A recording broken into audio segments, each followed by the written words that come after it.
I am Senie, and I am an alcoholic. And my sobriety date is February the 12th, 2007. And if you, I think I'm supposed to pray first, so I'm just going to say, God, come in and join us. Sit down. If I need your help, be there for me, and also help us trudge the road to happy destiny. So that's it for that. It was on a Monday, February 12th, 2007, that I walked through those doors. I was angry. I was scared. Didn't know what was going on with my life. The Friday prior to that, I had just been released from jail after having gone there again, because I'm one of those againers. Now I had vowed that time when I was in jail also that I wasn't gonna do it no more, and you guys can fill in the it, because I am a substance user and I am an alcoholic, so I wasn't gonna do it no more.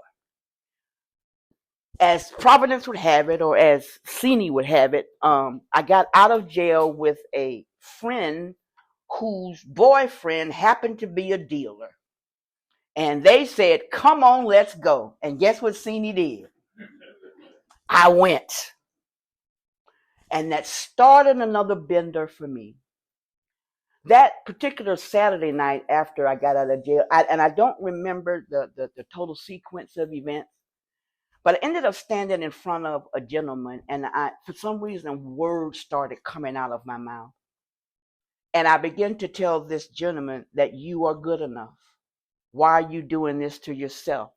You are good enough. Words, something like that. And I remember I had a beer in my hand and paraphernalia in my pocket. And something in my brain clicked. Senie, you talking to you.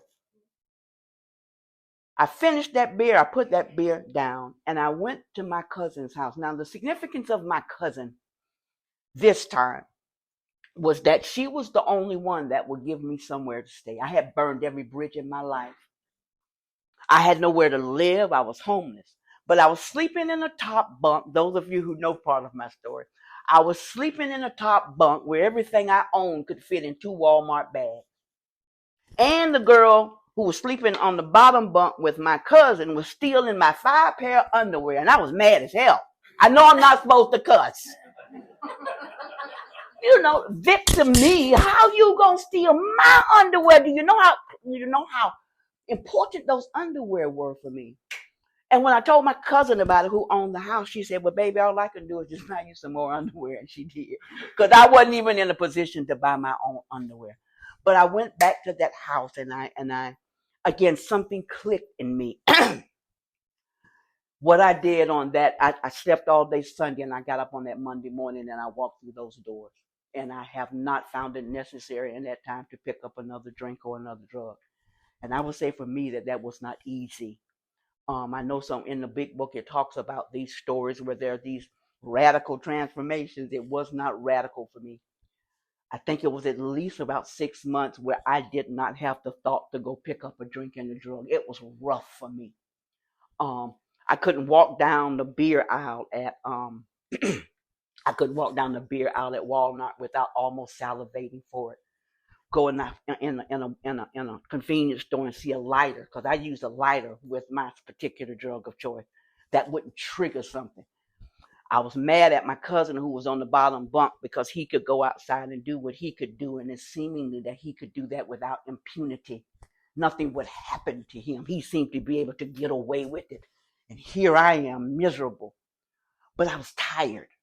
I was just tired, and I didn't know what to do. Let me back up a little bit in my story. How did I even get right there? I grew up in St. Augustine, Florida. 2-parent household. My father was a plumber by trade, and my mother was a homemaker by trade. Now, these two parents had 2 different parenting styles. I could always go to my dad and get what I want, and if my mother told me no, I would always go to my daddy and get that little yes answer. My father never spanked me, but my mother, I got a plenty of those. I got a plenty of those spankings. What I learned from my parents, though, that the message that I got was that I did not have a voice. Children should be seen and not heard. I did not feel that I could go to my mother with things of my heart, um, ideas that were going on with me. I had to, and that seemed to me to be perpetuated by because I was in church a lot. My mother made me go to church, so I was in church on Sunday. BTU on a Sunday afternoon. So I had this kind of like a religious background. So in the Baptist church, and so that part of that and if I get I find I'm feeling my brain going about in 5 different directions. So y'all try to follow me as I try to follow my brain to get where I need to go here. Oh my goodness. So I had that type of religious background, and children should be seen and not heard. One of the things something happened to me when I was a little girl that was a violation of my personhood. I didn't believe that I could tell my mother. Who I did tell was my cousin in South Carolina, who at the time I might have been about 8 or 6 or 7, and she might have been about 13. So in my mind, she had this wisdom. I told my cousin what happened, and my cousin said, if you don't do this for me, and I think it was, if you don't go get me a glass of water, I'm going to tell everybody what you did. So what she did was made it seem as if it was my fault that what happened to me. So again, that sent the message to me that I had no voice and my voice didn't matter. Now that was underlined throughout all of my life. I didn't matter. Information coming across the pulpit. Now, me being the same gender-loving female, and back then we didn't call them that, but I knew who I was, but I couldn't articulate that to anybody. I just knew I didn't like boys. Didn't like boys. I like girls. And now, if I'm listening to the preacher at the pulpit, I'm going to hell, and there's absolutely no redemption for Senie. So here I am. I don't feel good about me. I don't have a voice. I like girls and I'm going to hell. So automatically there was this sense of hopelessness set up in Senie. I smoked my first cigarette, I think, was when I was about 12 years old. I think it was. I was cool. Stole it from my mother. Lucky Strikes. And if you don't know, that's one of them that don't have a filter on it. So, Charlie called me a beast when I was in the hospital. Yeah, you smoking them Lucky Strikes, you a beast, No filter on it. Me and another friend of mine, we would go around the lake in St. Augustine, Florida, and again, when I smoked a cigarette, it was cool. I felt that it made me feel valuable because I'm doing what the grown folks was doing. So I smoked my first marijuana at the age of 15. The first alcohol that I remember drinking, my mother gave it to me in a cup, and I think I was about 6 years old. She said, drink this. This is for worms. Now, who knows, and we're talking early 60s, mid 60s. Who knows what was going on culturally and all of that at that time. So I drank it. I just remember it was nasty. Now, as I got on, it was still nasty, but I drank it for the effect. I drank it for the effect at that time. So by the time I got in high school, I was smoking cigarettes. I think I had graduated to Benson and Hedges then. No more Lucky Strikes. They had a filter on it. Benson and Hedges then. I was drinking, and it was real cool to, especially on the way home from school, to stop by the local convenience store, because at that time I was 18, and it seemed as if when they moved the legal drinking age, I was right there. At 18, I was right there. When they moved up to 21, I was 21. So I was able to legally do that. But I was also a drug dealer in high school. Now, what did that mean? My friend girl's father had a lot of marijuana, and we would steal it from him and roll up joints. And we would go in the high school parking lot way over back there by where a tree was, and we would sell joints. So I was a little drug dealer in high school, and that was how I supported my beer habit and that sort of thing. So that's that part of my story. I went to college in Daytona Beach. Will somebody buy me some water? I got it. Yeah, here's the $1. Oh, wow, perfect. Thank you. You're welcome. Oh, that felt good. Let me jump to that part of the story. When I was in college, it was a cool thing to go to classes with a can of Coke, pouring half of the can of Coke out, and the rest of the can of Coke, there was some rum. And so I'm sitting in my humanities class, sipping on my rum and Coke, and I just thought that was so cool. You know, me and a couple of, we just thought that was so cool. They had these fluorescent lights in my dorm room. Now, some of the other women had pictures of whoever. What was on mine was rum bottles, different sizes of rum bottles, and that's what decorated my room. So now that's where my brain was at the time, and I thought that was very, very cool. February 23rd, 1983. I went with a friend to another person's house that I did not know, and this gentleman was cooking something up on the stove in a baby jar. And I walked in, and what's that? He said, freebase. I'm like, what's freebase? And he began to tell me it is the freeing of cocaine from its salt base. And I'm like, okay. I partook of that freebase. All I remember is the feeling of it pushed me back to a wall because I had never felt anything so exhilarating in all of my life. I thought it was an answer to me feeling better. And all I remember wanting was some more. I did not realize at the time that activated the gene in me of my addiction. And again, all I wanted was some more.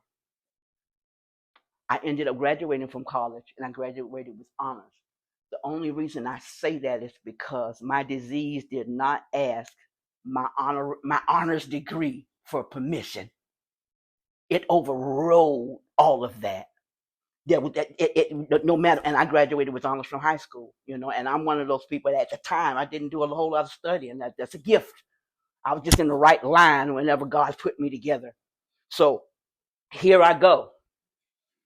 The last year of college, when we went off on tour, I had gotten high that night and I had spent all my money. And I remember being on that tour bus. We were going up to up the eastern seaboard, and that was the way I paid for my college. I sing, and I was just in a college choir, and so I remember being on that bus going, I ain't got no money. What am I going to do? Now I did not. The only thing I thought, how am I going to solve the problem? I'm going to call my daddy and have my daddy wire me some money, which is what my daddy did. I did not make a connection at that time that addiction was going to continue to progress, and that's what it did. I started my first job in 1985, and I'm gonna keep an eye on the clock here. Let me jump to how I am powerless.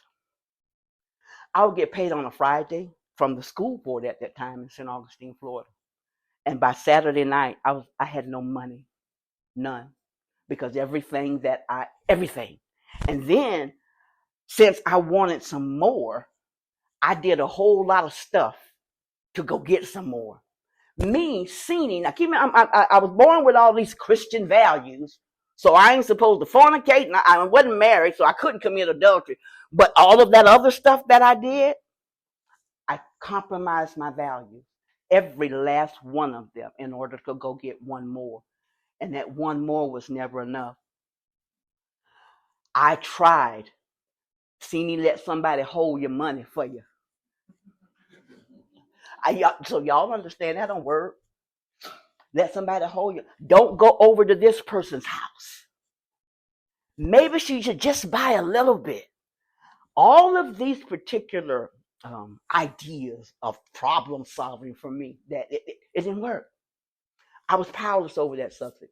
I was powerless over the alcohol. And whenever there was that substance for me, there was always alcohol. I wanted to balance it out. I wanted to get to that point where it would just be just enough. It was never just enough for me. And that went on and on and on. I can't think of the word, but I wanted some relief. I wanted to do better. I went to the local psychiatric hospital in St. Augustine, Florida, and said, "Look, y'all got to help me because something's going on. Something's wrong."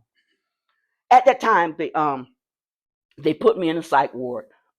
It's funny to me today. The psychiatrist's name was Dr. Rocky. Now, any of you guys who know about, okay, y'all understand that Dr. Rocky was treating the person who was smoking rocks. And Dr. Rocky said, "There's nothing wrong with you." What Dr. Rocky did not understand, he did not understand addiction. And during that time too, crack was just bursting out onto the scene. There was not a lot of information about it. So they released me from the hospital, and of course, I resolved not to go back and do that again. Soon as money hit my hand, I was off and I was running again. Got arrested for the first time. So, in other words, all of these various things that kept letting me know that I was proud, and I kept kind of trying to control it. I couldn't. There was absolutely nothing I can do that I could control that substance. It had its control over me. I originally got clean and sober in St. Augustine just for a little while. How did I know that I was, at that time, I called myself an addict. And when I'm in the rooms of NA, I am an addict, but I know that when I'm in the rooms of Alcoholics Anonymous, I am an alcoholic. Walked into this room because I was court ordered to go to I was court ordered to go to the NA meetings, and African-American male walked in. His shoes were signed, his pants were pressed, clean white shirt. And I'm like, well, who is he? I thought he was Dr. AA or something. He walked, and I don't remember his name, but he said, "My name is so-and-so, and I am an addict." And I looked at him. I'm like, how he an addict? And he began to tell his story. What he said and sharing whatever he shared that day let me know that I too am an addict. He talked about his being powerless over the substance, and so was I. Now, me knowing that, what do I do with it now? What do I do with that information? I had absolutely no idea what to do. I had the identification, but what do I do with the identification? I didn't stop using. And I've had various periods of sobriety up in there. When I talk about powerlessness for me, I've already talked about that a little bit. So let me jump to step 2. I came to believe that a power greater than myself could restore me to sanity. Excuse me. I don't know if I've ever been sane. I think I'm working on sanity still right now, as far as sanity goes. I had an idea of what God is. Remember, I grew up in church. I grew up in the church. I kept praying to God, "God, stop me. God, stop me. God, stop me." And I was very angry with God that God did not stop me. It didn't work like that for me. So I came into this program February 12th, 2007, very angry at God because I had periods of sobriety, and then it was God didn't stop me. So what do? When I came into this program this time, I was so angry at God. I don't care if you don't help me. I'm going to do what I need to do not to pick up another drink or a drug. I came in here very angry with God, fighting with God. I'm not going to pick up. So my idea of God shifted. What I needed to do for me was not pick up. That was where the strength was for me, to not pick up. You all told me, come to meetings and don't pick up. And remember, for me, the not picking up was hard. That hurt. That mental twist, to see a lighter and to go through that 2 minutes of whatever the brain does when your brain is telling you over and over, go get it, go get it, go get it. And you got what I had to do was not go get it. And that was what do I do not go get it? Come to meetings. When I came into the room in 2007, I was going to sometimes at least 3 or 4 meetings a day. That was the only thing I had. I was unemployable.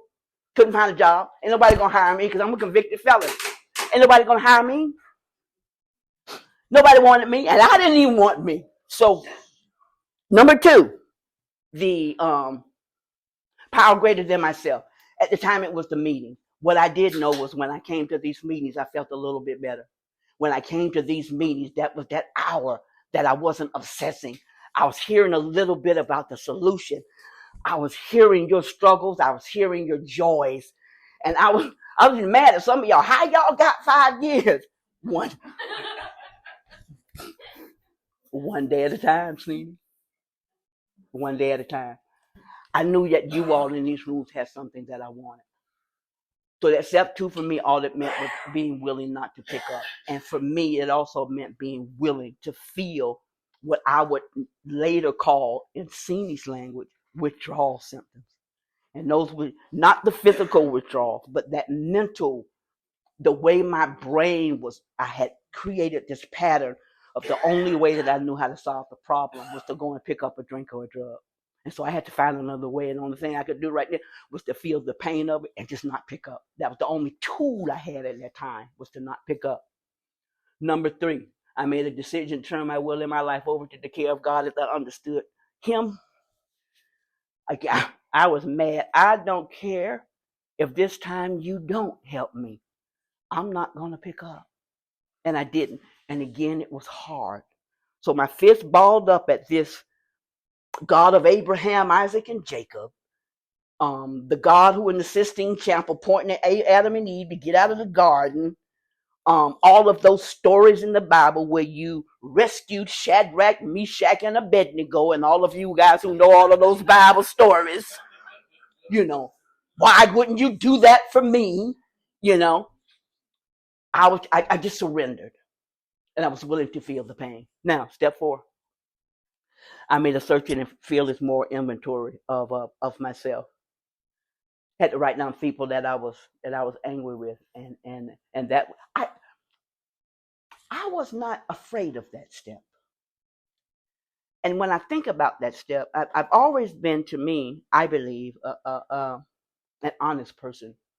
When I was a little girl, I stole a piece of bubble gum from Mr. Carswell's store. And I went home just chewing on my bubble gum. So my mother said, Senie Mae, and that's my middle name. Senie Mae, where did you get that gum from? I'm honest. I stole it from Mr. Carswell's store. My mother got up from her seat and put on her shoes and marched me back down to Mr. Carswell's store. Tell Mr. Carswell what you did. Mr. Carswell, just kill kids. And I stole a piece of bubble gum from your store. And he said, baby, if you had wanted a piece of gum, all you had to do was ask for it. Wow. So I've been honest. What I was never honest about, I didn't know how to be honest about, was emotional honesty. I knew how to please a whole bunch of people. I knew how to be a chameleon. Going back to my cousin who victimized me because it wasn't my fault about what happened to me. I didn't have any value. Senie, where you want to go to eat? Wherever you want to go. So we might end up at Red Lobster, but where I really wanted to go was Cracker Barrel. So I'm mad because we at Red Lobster. But you asked me where. But in my mind, though, if I told you the truth about what I was thinking, if I told you the truth about what I was feeling, then you're going to leave me. And that I never could handle, that feeling of abandonment. I never could handle that feeling of rejection. And if I did, I had to go get high. So that permeated all through my life, all the way through my life. So I did that 4th step. So it was easy for me to write down who I'm mad with and, all of that. And I didn't have my first sponsor, and I never would share it, but she shared it. I wrote it in narrative form. Excuse me. I wrote it in narrative form, and she fell asleep on my 4th step.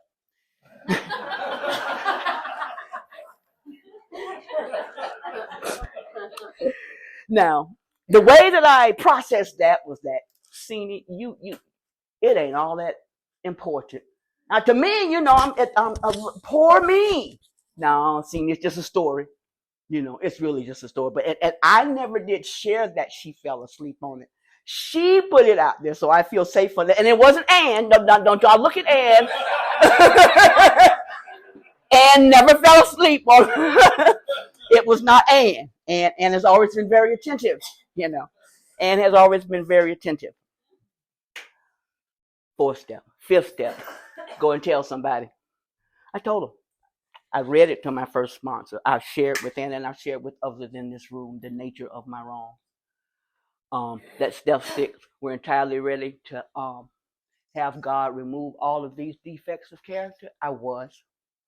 One of the things that was instrumental in that, I didn't realize to the degree that I had these patterns of behavior that helped me self-sabotage myself. One of the things that helped me learn who I was, and I'm looking at Darlene because I'm thinking of those tables down in Defuniak and Debbie when we went through that Drop the Rock book. That was an eye-opener for me, and it helped me delve a little bit deeper into my character defects to help me figure out which ones to change, to look at myself a little bit. Senior, why you do what you do? Why you think where you think? Where does all of this come from? I'm learning that if I don't deal with the root, and I'm hearing Darlene's words, it'll come back dressed up as something else. The same old thing. It's just got on a different coat. It's got his hat turned to the side, or Michael Jackson got on one glove on this hand. It comes up looking a little different, but the root is the same. So am I still ready to have God remove all of these defects of character? Yes. Some of them I still want to hold on to. They're very valuable. Learning to do things a little bit differently. What comes next? I can go all the way back to the first step. What am I going to do when I feel rejection other than get high? I know what to do now. You cry. That's what Senie do. I cry. I call my sponsor. I talk to some of the ladies in the program. There are other ways to handle that instead of running from that thing that had me so bound. And in step number 7, I asked God to remove the shortcomings. Yep, okay, remove them. And now my experience with God is that very rarely will I get these miraculous things that happen. So if I ask God to remove it, I got to practice something different. And I got to practice it over and over and over. That the in the movie Sister Act, when they're going la la la la la, over and over. Still to this day, I have to practice stuff over and over. There are things that I'm still powerless over, and I still have to practice that stuff on a daily basis based on what comes up in my life. When I look at step 8, made a list of all the persons that we had harmed, and I had harmed a few and became willing to make amends to them all. I made my list. One of them was my stepmother. One of them was my daughter too, and I'll get to that in a minute. My sponsor told me that I had stole some money, and I made a payment plan, and I paid that payment plan up until my stepmother passed away. Felt good to take responsibility for some of that stuff I had messed up. Now, when I came into the rooms this time, I was teaching school, and I was also the musician for my church. So when I relapsed, excuse me. So when I relapsed, I lost that job, I lost the car, I lost my home, and I also lost my daughter. My daughter now has a new name. It is not Thomas, it is Dupree. And it's not because she's married, it's because she got adopted by somebody. Now, I spent a little bit of time. Let me just go here. I recently just got out of the hospital, and it was my daughter who bathed me. Now, that may, to know that I basically abandoned her, but then to know that she now has found it in her heart to come and wash my behind, wash my toes. It was just humbling. That was powerful. I didn't think that that type of restoration could ever be. I also thought back to when she was a little girl that I also washed her behind and washed her toes, and how the tides have flipped and how the tides have changed. So the relationship, we are growing back together, and so I appreciate the fact that she is now a part of my life. I've made the amends. I continue to take personal inventory, and when we were wrong, promptly admitted it. I don't mind saying I'm wrong today. Sometimes that's hard too, because I feel like to be right. Um, I think I know everything, but I'm learning that I don't. It's gotten a lot easier over these 17 years to admit, Senie, you just wrong, and to say, yep, I'm wrong, and not to have to push my own opinion, and not necessarily an opinion, but a opinion upon others. You know, I'm more of a listener now. Sought through prayer and meditation to improve our conscious contact with God. I don't pray like other folks pray. I like God help. That's enough for me. I tend to know now when I need it. When I need a little help. Um,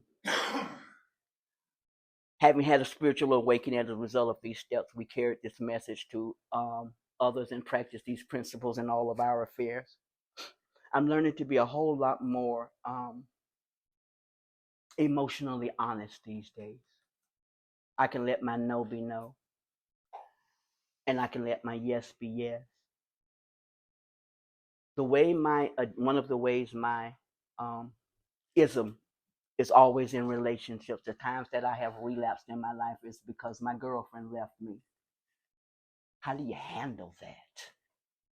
Because when they left me, all that did in me is perpetuate that idea, Senie, that you are not enough. You ain't good. You can't even hold on to a girlfriend. These thoughts that well, the last time I choose not to be in a relationship today. I'm in a relationship with I love me, you know. I love me. That John Legend song with all those curves and whatever kind of edges. I love all of that about me today. But the last time I got out of relationship, and if I got out of the relationship, I called my sponsor and I cried. I spent 3 days in a bed in a fetal position.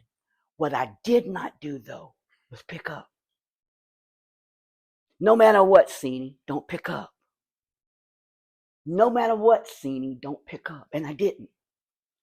And I got through that. And the person that I was in a relation, I'm very good friends with them now.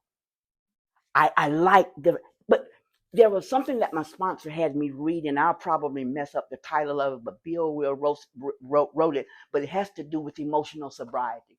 I read that thing every day for about 2 or 3 months.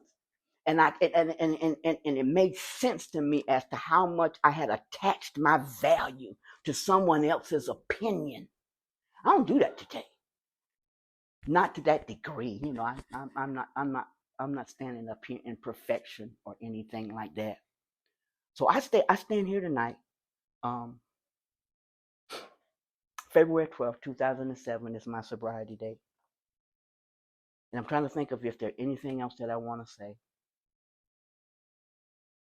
I don't think that there is. I always say this on my birthday. There's somewhere in that big book where it says, "Thus we grow." I am I am still growing in this program. I don't think I'll ever be grown up.